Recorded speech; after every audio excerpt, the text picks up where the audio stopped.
Di dalam Islam ada konsep yang namanya menzalimi diri sendiri, menyakiti diri sendiri. Perbuatan dosa kita itu semuanya asalnya adalah menyakiti diri kita sendiri.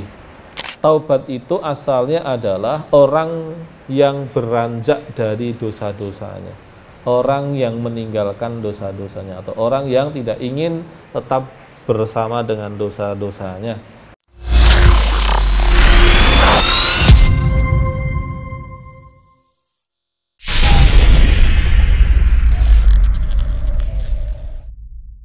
Bismillahirrahmanirrahim. Alhamdulillahi rabbil alamin, wa bihi nasta'inu ala umurid dunya waddin. Wassalatu wassalamu ala asyrafil anbiya'i wal mursalin, Muhammadin wa ala alihi wa sahbihi ajma'in. Amma ba'du. Rabbana zidna ilma warzuqna fahma. Allahumma taqabbal minna innaka antas sami'ul alim, wa tub alaina innaka antal ghafurur rahim. Allahumma rfa' annal waba wal bala wal ghala ya rahman ya rahim. Saudara sekalian yang dirahmati Allah, kita lanjutkan bahasan kita berkaitan dengan apa-apa yang berguna bagi hati kita dan yang bisa menjadi nutrisi bagi hati kita. Adapun yang kita bahas pada sore hari ini adalah al-istighfaru atau istighfar. Nah, istighfar itu apa? Di sini dikatakan istighfar itu adalah thalabul maghfirah, meminta ampunan. Inti istighfar itu adalah meminta ampunan. Lalu apa itu ampunan? Wal maghfiratu hiya wiqayatu syarril dzunubi ma'a satriha.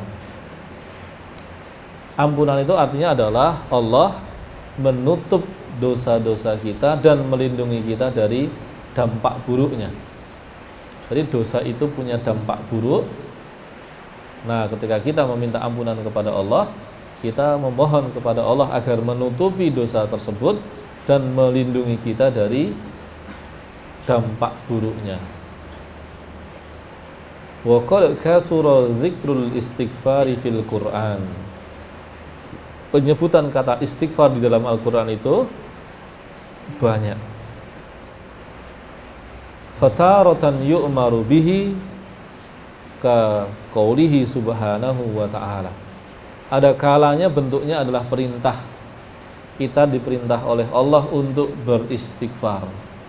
Seperti perkataan Allah, a'udzu billahi minasyaitonir rajim, wastaghfirullaha innallaha ghafurur rahim.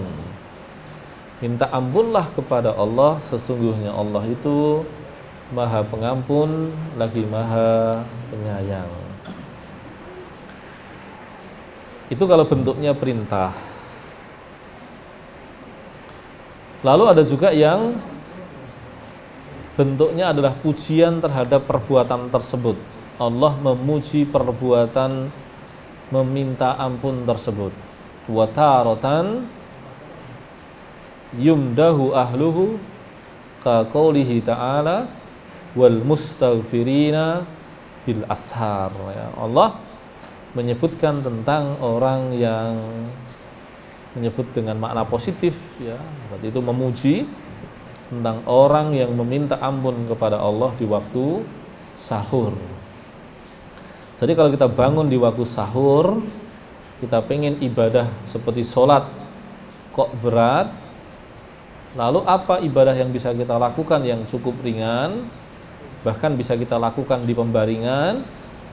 Di antaranya adalah istighfar. Dan istighfar di waktu sahur itu nilainya besar, pahalanya besar. Istighfar di waktu sahur itu memang amal yang memiliki nilai besar dibandingkan ketika dilakukan di waktu yang lain. Nah, kalau kita istighfar di waktu pagi, bagus. Istighfar di waktu siang, bagus.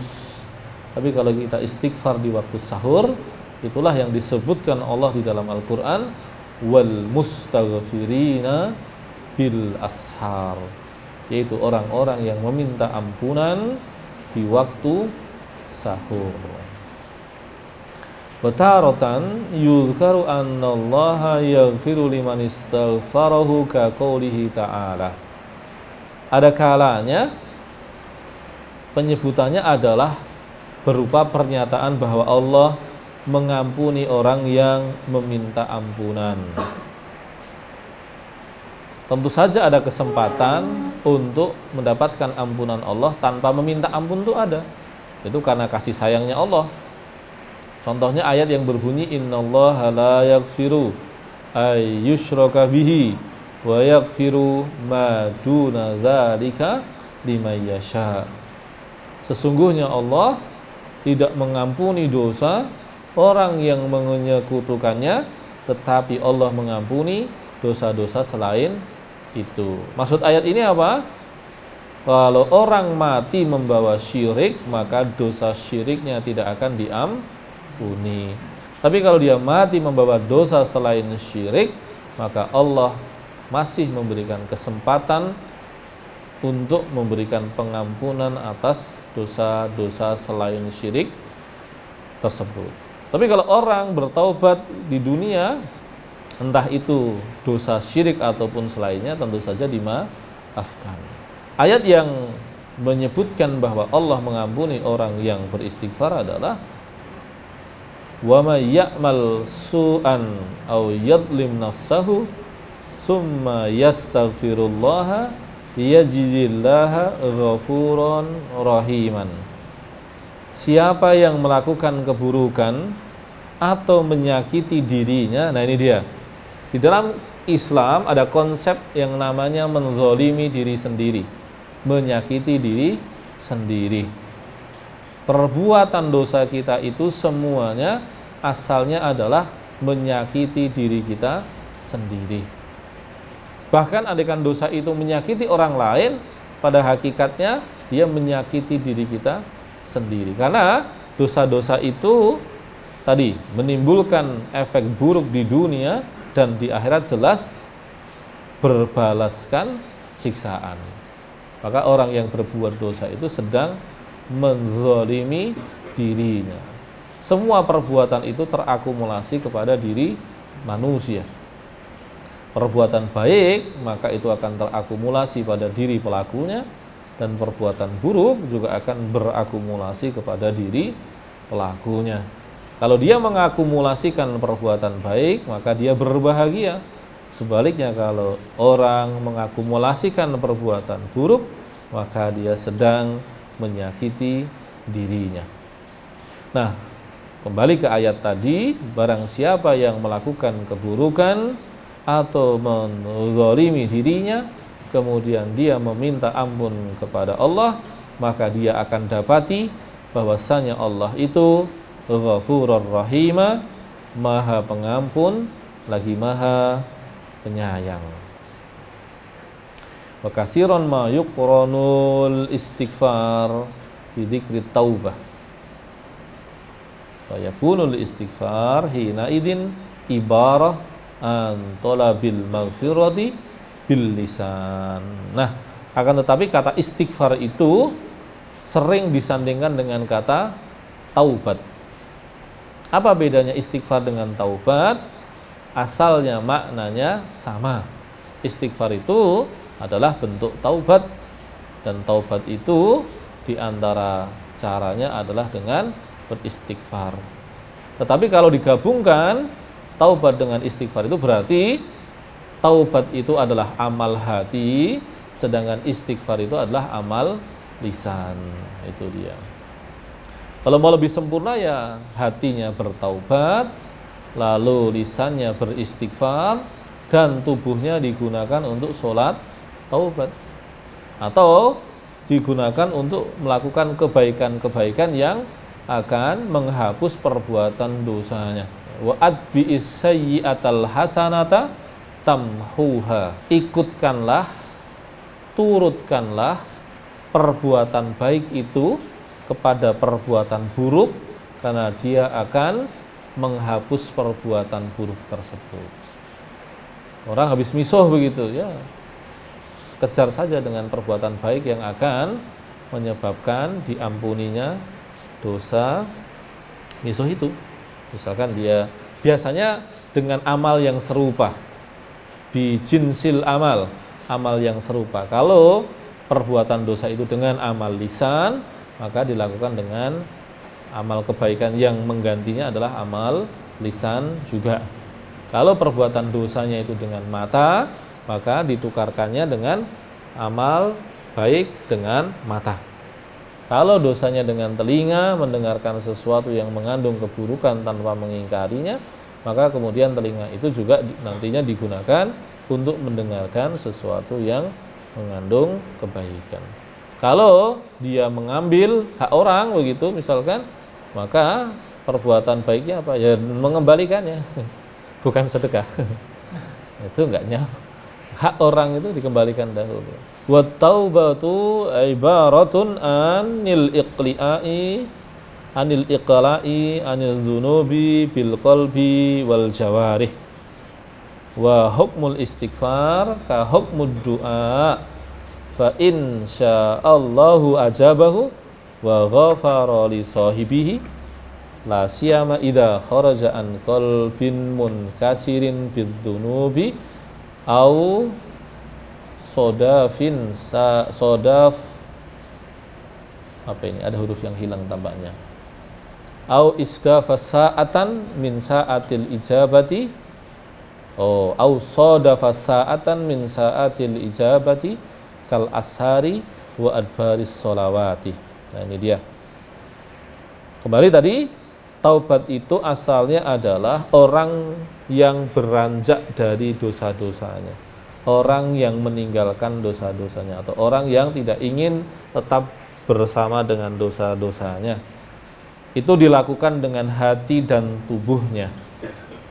Itu taubat. Adapun ketika orang bertobat dan beristighfar, maka kedudukan istighfar itu seperti doa. Istighfar itu seperti doa. Kalau Allah menghendaki, Allah akan mengampuni, Allah akan menjawab doanya dan mengampuni dosanya. Oke, apalagi ketika istighfar atau doa permohonan ampun itu dilakukan oleh orang yang hatinya telah remuk redam. Nah ini dia, munkasirun bizzunubi. Ya, jadi kalau orang dalam kondisi betul-betul menyesal atas apa yang dia lakukan, maka hal itu akan lebih mudah untuk diampuni. Ketika dia hatinya bersedih atas dosa yang dia lakukan, maka itu akan lebih mudah diampuni. Berbeda ketika orang beristighfar itu ya sambil santai gitu ya, istighfar wailah gitu. Akan beda dampaknya. Atau munkasirun qalbun munkasirun itu bisa juga berkaitan dengan persoalan doa. Ketika orang doa sambil santai, ya Allah mudahkanlah urusan saya begitu ya. Ya kemungkinan diijabahinya ya kecil.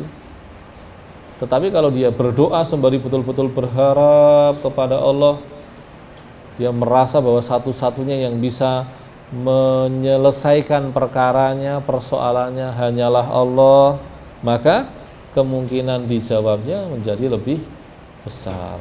Itu dia. Nah, atau bisa juga orang itu ketika dia, kalau dia pengen mendapatkan pengampunan, dalam kasusnya ampunan ya, atau mendapatkan jawaban doa bagi orang-orang yang meminta, maka bisa juga dia lakukan dengan cara meminta kepada Allah, meminta tolong pada Allah, meminta ampunan kepada Allah di waktu-waktu ijabah, di kesempatan-kesempatan yang lebih mustajab. Ya, atau di kala jawaban Allah itu lebih banyak diberikan, seperti di waktu sahur atau di ujung sholat. Nah di ujung sholat ini memang ulama beda pendapat.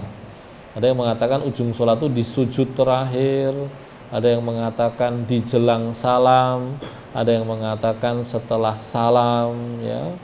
Tapi kalau mau gunakan saja tiga-tiganya. Di sujud terakhir dipakai, di jelang salam ya, misalkan wa min syarri fitnatil masihid dajjal. Sudah sampai di situ, lalu tambah doa. Di antara yang disunahkan kan kalimat Allahumma a'inni ala dzikrika wa syukrika wa husni ibadatika. Lalu apa? Minta saja kepada Allah apa yang kita inginkan. Ya Allah, ampuni dosa saya. Ya Allah, pakai bahasa Indonesia nggak apa-apa. Ampuni dosa saya, kabulkan harapan saya. Orang yang paling kaya sepanjang zaman itu namanya adalah Nabi Sulaiman. Ya. Pertanyaannya adalah dari mana beliau mendapatkan semua kekayaan itu? Dari doa kepada Allah Subhanahu wa ta'ala, minta kepada Allah Subhanahu wa ta'ala. Wa yurwa anna Luqman annahu qala libanihi. Ada riwayat menceritakan bahwa Luqman berkata kepada anaknya, ya bunayya awwid lisanaka Allahumma ghfirli. Luqman mengatakan kepada anaknya, Luqman ini adalah sosok bapak yang hebat ya. Dia katakan, wahai anakku, biasakan lisanmu mengucapkan Allahumma ghfirli. Atau pakai bahasa Indonesia juga boleh. Nak, biasakan mengucapkan, ya Allah, ampunilah dosa-dosa saya. Ya Allah, ampuni dosa saya. Itu kalau bisa dilatih agar kita terbiasa mengucapkan itu kapanpun, dimanapun lah ya. Ketika mau berbaring, ya Allah, ampuni dosa-dosa saya. Ketika di masjid menanti qomat, kita ucapkan, ya Allah, ampunilah dosa-dosa kami, dan sebagainya dan sebagainya. Fa innallaha saat, ya ini seharusnya lillah. Fa inna lillahi sa'at la yaruddu fiha sa'ilan. Kamu perlu biasakan untuk minta ampun, karena kamu nggak tahu kapan Allah akan menjawab permintaan ampunmu itu. Dan Allah punya waktu-waktu ketika Ia menjawab keinginan hambanya, menjawab permintaan hambanya. Kita nggak tahu. Oleh karena itu apa? Sebanyak-banyaknya kapanpun dimanapun, harapannya nanti ngena dengan waktu ijabah, ngena dengan waktu Allah menjawab, membalas permintaan hambanya. Uqal al-Hasan, ya, Al-Hasan mengatakan, aksiru minal istighfari fi buyutikum wa ala mawaidikum wa fi turukikum wa fi aswakikum wa fi majalisikum wa aynama kuntum fa innakum ma tadruna mata tanzilu al-maghfirah. Al-Hasan mengatakan, perbanyaklah istighfar di rumah-rumah kalian, di tempat-tempat makan kalian, di jalan-jalan kalian, di pasar-pasar kalian, di tempat-tempat nongkrong kalian. Majelis itu terjemahannya apa yang paling kasar itu ya, tempat nongkrong itu. Ainama kuntum, ya, dimanapun kalian berada. Fa innakum ma tadrun, karena kalian itu tidak tahu mata tanzilu al-maghfirah, kapan ampunan Allah itu akan turun. Wa fi sahihil Bukhari, di dalam sahih Bukhari, yaitu di dalam kitab beliau. Jadi sahih Bukhari itu kan tebal, bagian-bagiannya disebut dengan kitab. Ada kitab atau bagian yang namanya da'awat. Ya, di situ ada riwayat an Abi Hurairah radhiyallahu anhu anin nabiyyi sallallahu alaihi wasallam. Oke, dari Abu Hurairah dari Rasulullah sallallahu alaihi wasallam yang mengatakan, wallahi, Rasulullah mengatakan, wallahi, demi Allah, inni la astaghfirullah wa atubu ilaihi fil yaumi aksar min sab'ina marratan. Demi Allah, sungguh aku meminta ampun kepada Allah dan bertaubat kepadanya dalam sehari semalam lebih dari 70 kali. Nah, ini dia. Nabi saja minta ampun dalam sehari semalam itu paling tidak 70 kali. Masa kita yang jelas pahalanya lebih sedikit, dosanya lebih banyak, malah tidak pernah istighfar. Nah, tentu tidak tepat, tentu tidak benar ketika kita mengambil sikap seperti itu. Yang seharusnya terjadi adalah kalau Rasulullah saja yang pahalanya banyak, dosanya sedikit, malah memperbanyak istighfar, maka kita seharusnya lebih banyak mengajukan istighfar kepada Allah Subhanahu wa ta'ala. Itu dari Sahih Bukhari. Wa fis sahihaini, adapun dari Sahih Bukhari dan Muslim, an Abi Hurairah radhiyallahu anhu qala, dari Abu Hurairah lagi, beliau mengatakan, sami'tun Nabi sallallahu alaihi wasallam qala, saya mendengar Nabi Muhammad sallallahu alaihi wasallam mengatakan, inna abdan adnaba dzanban faqala rabbi adnabtu dzamban faghfir faqala rabbuhu alima abdi anna lahu rabban yaghfiru dzamba wa ya'khudhu bihi ghafartu li abdi. Oke, jadi di dalam riwayatnya Imam Bukhari dan Muslim itu dari Abu Hurairah tersebut ada perkataan Nabi. Nabi mengatakan, ada seorang hamba, dia berbuat dosa, lalu mengatakan, wahai Tuhanku, aku telah berbuat dosa, oleh karena itu ampunilah aku. Allah bertanya kepada malaikat, ya, a'alima abdi. Tapi ini pertanyaan retoris, tentu Allah tahu lah, ya. A'alima abdi, apakah hambaku tahu bahwa dia punya Tuhan yang mengampuni dosa-dosanya, ya, dan bisa sebaliknya, ya, menyiksanya atas dosa-dosanya tersebut? Maka Allah mengatakan, ghafartu li abdi, aku ampuni dosa hambaku tersebut. Summa makatha ma sya'allahu summa aznaba dzanban faqala. Lalu kemudian berlalu beberapa waktu, lalu orang itu lagi-lagi berbuat dosa dan kemudian dia mengatakan, Rabbi adznabtu akhara faghfirhu. Ya Allah, atau faghfirni, ya Allah, aku melakukan perbuatan dosa lagi, maka ampuni aku ya Allah. Lagi-lagi Allah punya pertanyaan retoris kepada malaikat yang menunjukkan keagungannya. A'alima abdi anna lahu rabban yaghfiru dzamba wa ya'khudhu bihi. Apakah hambaku itu tahu bahwa dia punya Tuhan yang mengampuni dosa dan sebaliknya bisa menyiksa dirinya? Lagi-lagi Allah katakan, ghafartu li abdi, aku ampuni lagi dosa hambaku itu. Lagi-lagi, summa makasa ma sya'allahu summa aznaba dzanban. Lagi-lagi, orang itu setelah beberapa waktu melakukan perbuatan dosa lagi. Oke, faqala rabbi aznabtu akhar faghfirli. Ya Allah, Tuhanku, aku lagi-lagi berbuat dosa, ampuni aku. Dan untuk kesekian kalinya Allah mengatakan, alima abdi anna lahu rabban yaghfiru dzamba wa ya'khudhu bih. Apakah hambaku itu tahu bahwa dia punya Tuhan yang mengampuni dosa-dosa dan sebaliknya bisa menyiksanya? Dan untuk kesekian kalinya pula Allah mengatakan, ghafartu li abdi salasan falya'mal ma syaa. Aku telah mengampuni dosa hambaku 3 kali, maka biarkan dia melakukan apa yang ingin dia lakukan.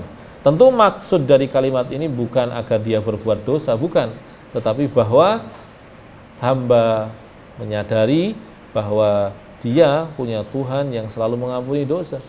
Karena memang manusia itu asalnya wataknya itu apa? Khata, ya kan, hadisnya kan kullu bani Adam khata. Khata itu tukang berbuat salah, tukang berbuat dosa. Defaultnya manusia itu tukang salah, defaultnya manusia itu tukang berbuat dosa. Tapi selama dia tahu dia punya Tuhan yang maha mengampuni, maka dengan demikian dia akan dan dia meminta ampun, maka dia akan diampuni. Wa fi riwayatin li Muslim, adapun riwayat dari Imam Muslim sedikit berbeda. Di bagian ujungnya ada kalimat annahu qala fis salisati qad ghafartu falyamal ma syaa. Sedikit beda bunyinya, ya, di situ Allah mengatakan untuk ketiga kalinya, aku telah ampuni hambaku, maka biarkan dia melakukan apa yang dia inginkan. Fal makna madama ala hadhil hal kullama aznaba istaghfara. Maksud dari hadis itu adalah bahwa seorang hamba itu ketika dia berbuat dosa, karena memang bawaannya, ya, manusia memang suka berbuat dosa, lalu dia meminta ampun kepada Allah atas perbuatan dosanya, maka Allah akan senantiasa menyambut permintaan ampunnya tersebut dengan ampunan. Tapi ingat, dosa tersebut berkaitan dengan diri. Kalau sudah berkaitan dengan orang lain, prosedurnya tidak cukup hanya dengan minta ampun. Lo korupsi uang negara cuma istighfarin aja, tidak bisa. Itu hak manusia, harus dikembalikan. Ya, mau dia mau solehnya seperti apapun, kalau itu haknya orang, dia akan dikejar. Yang berkaitan dengan hak Bani Adam itu harus dituntaskan, harus diselesaikan. Wadzahir anna muradahu al-istighfarul makrun bi adamil israr. Nah, lalu kemudian di antara penjelasan dari hadisnya adalah di situ menunjukkan bahwa kalau orang berbuat dosa lalu beristighfar itu artinya apa? Dia menghentikan dosanya. Jadi nggak bisa orang kemudian sambil berbuat dosa mendem, aku minta ampun ya Allah, ya nggak bisa. Dia hentikan dulu, dia minta ampun dulu. Nah, nanti bahwa kemudian dia melakukannya lagi, itu adalah perkara yang berbeda. Tetapi yang pasti jangan israr. Israr itu artinya terus-menerus melakukan perbuatan dosa. Tapi jangan mikirnya, jangan melakukan dosa yang sama. Oh, berarti masih ada dosa yang lain yang bisa dilakukan. Bukan itu, jangan, ya. Jangan melakukan kesalahan yang sama, karena masih banyak kesalahan yang lain yang belum dilakukan. Jangan begitu juga. Ya, bahwa kemudian kenyataan kehidupannya begitu, tapi ya jangan gitu juga, itu kan. Qalat Aisyah, ibunda kita Aisyah mengatakan, semoga Allah ridha kepadanya, tuba liman wajada fis sahifatihi istighfaron katsiran. Beruntung sekali orang yang ketika dia di akhirat mendapati catatannya penuh dengan istighfar. Karena apa? Istighfar itu kalau dia lebih banyak dibandingkan, kalau dia sama dengan perbuatan dosa, dia menghapusnya. Kalau lebih dari itu, keberuntungan dia. Dia bisa menjadi sebab banyak kebaikan lainnya di dunia maupun di akhirat. Wabil jumlah fadawa uzunubi al istighfar. Nah, secara ringkas, sesungguhnya obat bagi dosa-dosa itu adalah istighfar. Karena asalnya dosa itu penyakit, ya. Dosa itu penyakit. Cepat atau lambat dosa yang kita lakukan itu akan terakumulasi menjadi penyakit. Nah, penyakit entah zahir entah batin itu membahayakan.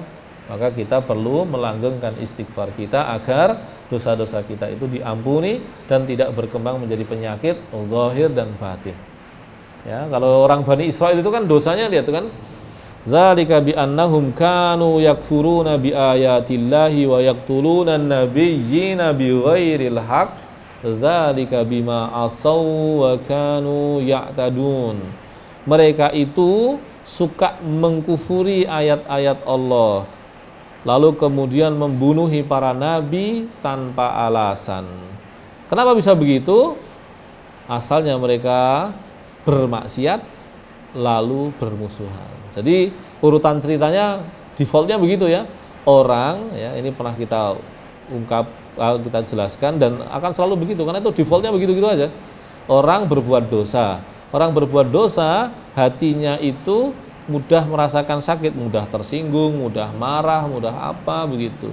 Nah, hati orang-orang yang begitu itu ketika bertemu ya akan saling bermusuhan, akan mudah tersinggung, mudah tersakiti dan sebagainya. Nah, kalau kemudian orang sudah bermusuhan, datang Nabi, datang pembawa kebenaran, lalu pertanyaannya adalah, lu di kubu mana lu? Kamu kelompoknya siapa kamu? Itu kan, saling mengidentifikasi orang yang membawa kebenaran itu sebagai kelompok yang berbeda. Akhirnya kemudian mereka tidak hanya menolak orangnya, tapi juga menolak kebenaran yang dibawa oleh orang tersebut. Nah, ketika kemudian menolak kebenaran, ya pada akhirnya Nabi aja bisa dipersekusi, dikriminalisasi, dihabisi oleh orang-orang yang gelap mata tadi. Jadi dosa itu cara atau mekanisme bekerjanya gitu-gitu aja. Coba rasakan kalau kita baru banyak dosa itu kan nggak tenang. Begitu nggak tenang, gampang emosi, gampang marah, gampang berburuk sangka dan sebagainya dan sebagainya. Qala Qatadah mengatakan, inna hadzal Qur'an yadullukum ala da'ikum wa dawaikum, fa amma da'ukum fadz-dzunub wa amma dawaukum fal istighfar. Qur'anmu ini ya menunjukkan kepadamu berbagai penyakit dan obat yang ada pada dirimu. Penyakit-penyakitmu adalah dosa-dosamu, sedangkan obat-obat bagimu itu adalah istighfarmu. Qala Ali, sementara Ali bin Abi Thalib karramallahu wajhahu, semoga Allah memuliakan wajahnya, dia mengatakan, ma alhamallahu subhanahu abdan al-istighfara wa huwa yuridu ayyu'adzibahu. Tidak mungkin Allah mengilhamkan kepada hambanya, tidak mungkin Allah membuat hamba itu beristighfar lalu Allah ingin mengazab orang tersebut. Maksudnya apa? Kalau Allah sudah menggerakkan hati seorang hamba untuk beristighfar, itu berarti Allah sedang ingin mengampuni dosa-dosanya. Oleh karena itu, kalau kita ingat tentang istighfar atau sudah tergerak dengan istighfar, maka lakukan saja terus-menerus, karena disitulah nanti Allah sedang membukakan pintu ampunan untuk kita semuanya. Baik, bahasan tentang istighfar sampai di situ dahulu. Bahasan selanjutnya tentang doa. Jika ada pertanyaan kami persilahkan terlebih dahulu. Kalau tidak, saya bablaskan. Saya lanjutkan dengan bahasan ad-du'a'u atau doa.